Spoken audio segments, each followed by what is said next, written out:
সবাইকে রাধে রাধে। তো দিনটা ছিল দোল পূর্ণিমার সকালবেলায় যদি গপু আর গিরিশোনার এরকম সুন্দর দর্শন দিয়ে শুরু হয় তো কেমন দিনটা যাবে তোমরা বুঝতেই পেরেছো। প্রথমেই ওদেরকে আমি রেডি করিয়ে ওদেরকে ভোগ দিয়ে সবার প্রথম হোলি ওদের সাথে আমি খেলে নিয়েছি। এটা ছিল আমার গপু আর গিরিশোনার আউটফিট।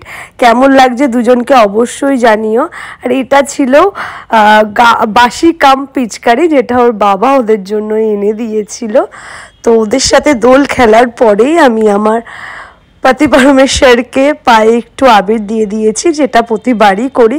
আর ক্যামেরাটা না লুকিয়ে রেখেছি, ও একদম ক্যামেরা ফ্রেন্ডলি না।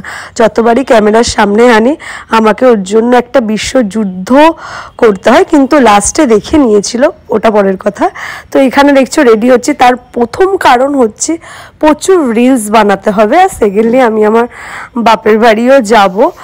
তো ফার্স্ট টাইম তিলক কেটেছি, কেমন লাগছে বলো। জানি অনেকে অনেক রকম মন্তব্য দেবে, তো আই ডোন্ট কেয়ার। আর যারা ভালো কথা বলবে তাদেরকে অনেক অনেক ভালোবাসা। তো এবার চলে গেছিলাম যেখানে সত্যনারায়ণ পুজো হচ্ছিল সেখানে। আর আমার গপু আর গিরিশোনা দেখো কত ভালোভাবে বসে আছে, পাশেই ছিল রাধাকৃষ্ণ।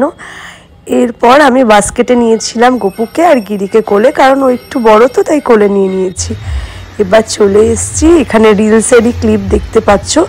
এই ক্লিপটা দেখার মেন কারণ হচ্ছে আমার আফটার আর বিফোর লুকটা দেখো, জাস্ট দেখো। এই যে রং খেলে আমার অবস্থাটা ঠিক এরকম হয়েছিল। এগুলো আমার রিলসের ক্লিপ, আশা করি তোমরা দেখে নিয়েছো। কিন্তু সব থেকে ভালো তোমাদেরকে জাজ করতে হবে কার অ্যাক্টিং ভালো হয়েছে এই মুখোশটা পরে। তো কমেন্টে অবশ্যই জানাবে ফার্স্ট কে হল।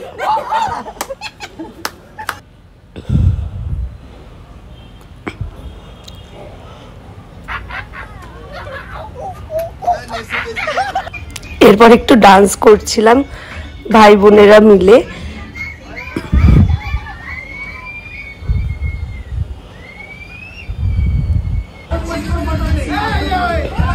কিন্তু লাস্টে হয়েছিল মা ছেলের বিশ্বযুদ্ধ, কারণটা ওরা নিজের মুখেই বলবে। কিন্তু বেচারা সত্যি লাঠি দিয়ে একটা খুব জোরে বাড়ি খেয়েছে। কিন্তু তুমি শুনবে ওদের বক্তব্যটা কি, চলো শুনে নাও।